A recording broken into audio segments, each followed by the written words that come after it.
4 जून 2023 हैदराबाद के सरूर नगर में शाम के 7 बज चुके थे। कुरुगंती अप्सरा की मां अरुणा सुबह से परेशान थी। वो बार बार अपनी बेटी को कॉल कर रही थी, लेकिन हर बार एक ही जवाब मिलता। जिस नंबर से आप संपर्क करना चाहते हैं वो अभी स्विच ऑफ है। अप्सरा एक दिन पहले यानी 3 जून को अपनी मां से बोलकर निकली थी कि वो अपने दोस्तों से मिलने जा रही है और अगले दिन सुबह तक लौट आएगी। लेकिन अब 2 दिन बीत चुके थे। वक्त बीतने के साथ साथ मां की चिंता बढ़ती जा रही थी। जैसे जैसे घंटे गुजरते गए, घर की शांति अब बेचैनी में बदलने लगी। ऐसा पहली बार हुआ था, वरना अप्सरा जब भी लेट होती या उसका प्लान चेंज होता तो माँ को कॉल कर बता देती। आखिर में उन्होंने अप्सरा के दोस्तों को कॉल करना शुरू किया और यहाँ पे एक चौंकाने वाला खुलासा हुआ जिसकी उम्मीद किसी को भी नहीं थी। So without wasting more time, let's dive into the story of Kuruganti अप्सरा।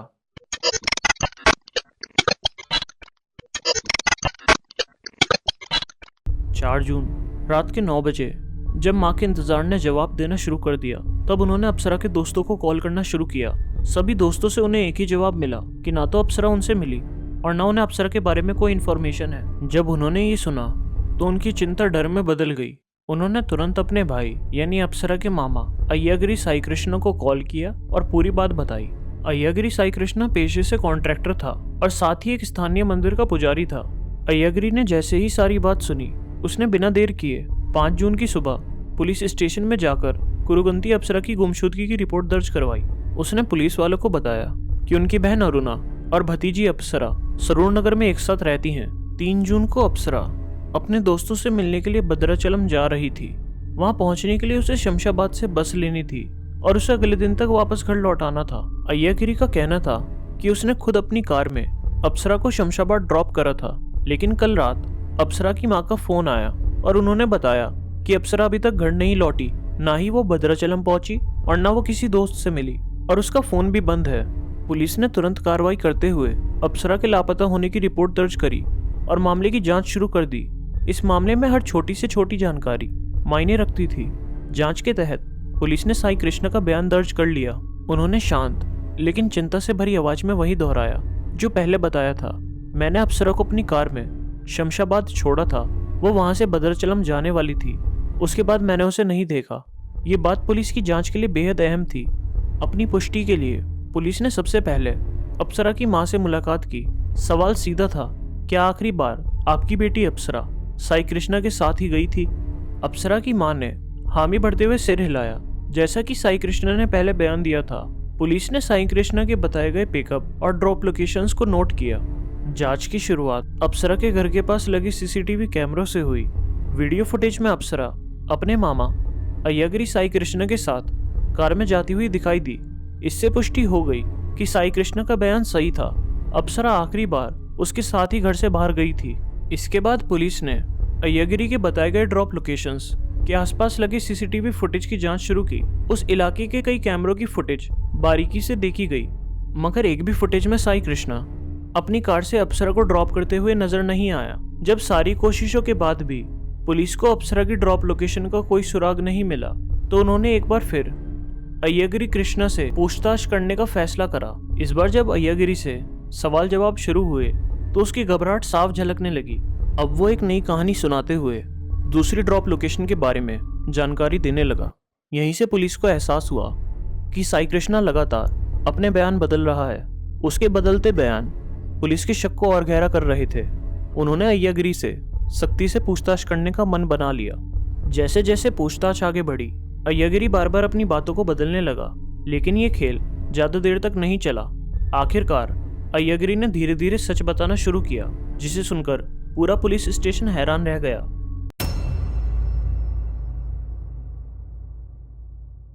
अय्यागिरी ने खुलासा किया कि उसने अपनी भांजी अप्सरा को कहीं भी ड्रॉप नहीं किया, बल्कि 3 जून को वो अप्सरा को घुमाने के बहाने अपनी कार में बैठाकर शमशाबाद के एक सुनसान इलाके में ले गया। वहां एक पहाड़ी के ऊपर दोनों के बीच किसी बात को लेकर बहस हुई। गुस्से में अय्यागिरी ने एक बड़ा पत्थर उठाया और बिना सोचे समझे अप्सरा के चेहरे पर जोर से मार दिया। लेकिन अय्यागिरी कृष्णा यहीं नहीं रुका। पत्थर से लगातार वार करते हुए उसने अप्सरा को इतनी बेरहमी से मारा कि उसकी जान चली गई। हत्या के बाद अय्यागिरी ने जल्दी से लाश को प्लास्टिक बैग में लपेटा और अपनी कार की डिग्गी में रख दिया। इसके बाद वो ऐसी जगह की तलाश करने लगा जहां लाश को जला सके। एक सुनसान इलाके में पहुंचकर उसने कार रोकी और लकड़ियां इकट्ठा करने की कोशिश की, लेकिन इतनी लकड़ी नहीं मिली कि वो लाश को जला सके। इस दौरान उसे पकड़े जाने का डर भी सताने लगा, इसलिए उसने लाश को जलाने का इरादा बदलकर किसी दूसरे तरीके से लाश को ठिकाने लगाने का प्लान बनाया। लाश को गाड़ी की डिग्गी में ही रखकर उसने कुछ वक्त तक कार को अपने घर की पार्किंग में खड़ा रहने दिया। फिर सही मौका मिलते ही वो कार लेकर उस मंदिर के पीछे पहुंचा जहां वो पुजारी के तौर पर काम करता था। इस मंदिर के पीछे मंडल रेवेन्यू ऑफिस के पास एक बड़ा मेन होल था। रात के गहरे सन्नाटे में अय्यागिरी ने कार को मेन होल के पास रोका और अप्सरा की लाश को उसमें फेंक दिया। इसके बाद उसने मेन होल का ढक्कन ठीक से बंद किया और लाश को पूरी तरह छिपाने के लिए मेन होल के ऊपर 2 ट्रक मिट्टी डलवा दी। हालांकि अगली सुबह अय्यागिरी ने नोटिस किया कि मेन होल से हल्की स्मेल आ रही है। डरते हुए उसने मिट्टी हटाई और मेन होल को सीमेंट से प्लास्टर कर दिया। इसके बाद उसने इसे मिट्टी से ढक दिया। अब अय्यागिरी को लगने लगा कि उसने लाश को इतनी चालाकी से छुपा दिया है कि कोई भी उसे कभी ढूंढ नहीं पाएगा। लेकिन उसकी ये चालाकी ज्यादा समय तक टिक नहीं सकी और आखिरकार उसका झूठ बेनकाब हो गया। अब पुलिस के सामने सबसे बड़ा सवाल ये था कि अय्यागिरी ने अपनी भांजी के साथ ऐसा क्यों किया। इन सब के पीछे उसका क्या मोटिव था। जब पुलिस ने अय्यागिरी से हत्या का कारण जानना चाहा तो उसने कुछ और चौंकाने वाले खुलासे किए। अय्यागिरी के बयानों के अनुसार अप्सरा और अय्यागिरी काफी समय से रिलेशनशिप में थे। दोनों एक दूसरे को चाहने लगे थे और बेहद करीब आ गए थे। फिर एक दिन अप्सरा ने अय्यागिरी को बताया कि वो प्रेग्नेंट है। जब अप्सरा के प्रेग्नेंट होने की बात सामने आई तो उसने अय्यागिरी पर शादी का दबाव बनाना शुरू कर दिया। वो चाहती थी कि अय्यागिरी जल्द से जल्द उससे शादी कर ले, लेकिन अय्यागिरी के सामने एक बड़ी समस्या थी। उसकी शादी कई साल पहले ही हो चुकी थी और उसके 2 बच्चे भी थे। अप्सरा ये बात जानती थी, फिर भी वो अक्सर अय्यागिरी से कहती, तुम अपनी पत्नी को छोड़ दो और मुझसे शादी कर लो। लेकिन अप्सरा के बार बार कहने पर भी अय्यागिरी शादी के लिए तैयार नहीं हुआ। अय्यागिरी लगातार उसे हालात की गंभीरता समझाने की कोशिश करता रहा और उस पर अबॉर्शन का दबाव डालता रहा। आखिरकार अय्यागिरी की बात मानते हुए अप्सरा ने अबॉर्शन तो करवा लिया, लेकिन उसने अय्यागिरी पर शादी के लिए दबाव डालना नहीं छोड़ा। इसी के बाद अय्यागिरी ने एक खौफनाक प्लान बनाना शुरू कर दिया। 3 जून को वो अप्सरा को लॉन्ग ड्राइव के बहाने घर से बाहर एक पहाड़ी पर ले गया और वहां उसे समझाने की कोशिश करता रहा कि वो चाहकर भी उससे शादी नहीं कर सकता। लेकिन अप्सरा किसी भी सूरत में ये बात मानने को तैयार नहीं थी। अय्यागिरी के मुताबिक जब अप्सरा उसकी बात समझने से इनकार करती रही तो वो अपना आपा खो बैठा। उसने पास पड़ा एक पत्थर उठाया और अप्सरा के चेहरे पर मार दिया। अय्यागिरी ने एक के बाद एक हमले किए जब तक कि उसे ये यकीन नहीं हो गया कि अप्सरा की सांसें थम चुकी हैं। इस खौफनाक वारदात का खुलासा होने के बाद पुलिस ने अय्यागिरी को गिरफ्तार कर लिया और उसे कस्टडी में भेज दिया। जांच के दौरान पुलिस ने अय्यागिरी के फोन की इंटरनेट सर्च हिस्ट्री चेक करी, जिसमें उसने हत्या से पहले how to kill a human being जैसी चीजें सर्च की थी। इस सर्च हिस्ट्री से ये साबित हुआ कि अय्यागिरी ने इस अपराध को सोच समझकर और पूरी तैयारी के साथ अंजाम दिया था। कुछ दिनों की पूछताछ के बाद पुलिस ने इस पूरे मामले का खुलासा किया। मामा भांजी के अवैध रिश्ते और हत्या की ये कहानी हर तरफ चर्चा का विषय बन गई। ये खबर न सिर्फ स्थानीय बल्कि आसपास के राज्यों में भी सुर्खियों में रही और अखबारों के पहले पन्ने पर छाई रही। जब ये खबर तमिलनाडु पहुंची तो अप्सरा से जुड़ा एक पुराना मामला सामने आया, जिसने इस केस को एक्ट ऑफ कर्मा का नाम दिया। मीडिया रिपोर्ट्स के जरिए ये खबर तमिलनाडु की एक लेडी धनलक्ष्मी तक पहुंची। उसने मीडिया के सामने दावा किया कि अय्यागिरी ने जिस लड़की कुरुगंती अप्सरा की हत्या की है वो उसकी बहू थी। धनलक्ष्मी के मुताबिक अप्सरा की वजह से ही उसके बेटे कार्तिक राजा ने आत्महत्या कर ली थी। धनलक्ष्मी का कहना था कि कुछ साल पहले अप्सरा की शादी उसके बेटे कार्तिक राजा से हुई थी। कार्तिक कोयम्बटूर की एक बड़ी कंपनी में सॉफ्टवेयर इंजीनियर था और उसकी अच्छी खासी सैलरी थी, लेकिन शादी के बाद हालात बदलने लगे।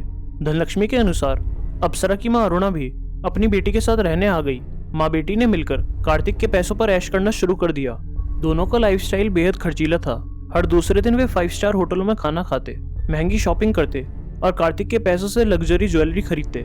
हालांकि कार्तिक की सैलरी अच्छी थी, लेकिन उनकी फिजूल खर्ची ने कार्तिक की फाइनेंशियल कंडीशन बिगाड़नी शुरू कर दी। हालात इतने खराब हो गए कि कार्तिक को अपनी पत्नी और सास के शौक पूरे करने के लिए 25 लाख रुपए का लोन लेना पड़ा। धनलक्ष्मी का कहना था कि माँ बेटी ने कार्तिक का सारा पैसा खत्म कर दिया और फिर भी उनकी मांगे खत्म नहीं हुई। जब कार्तिक ने और पैसे देने से मना कर दिया तो अप्सरा ने अपनी मां के कहने पर उस पर दहेज उत्पीड़न का केस दर्ज करवा दिया। केस दर्ज होते ही पुलिस ने कार्तिक को गिरफ्तार कर जेल भेज दिया। 15 दिन बाद जब उसे जमानत मिली और वो जेल से बाहर आया तो समाज ने उसे सवालों के घेरे में खड़ा कर दिया।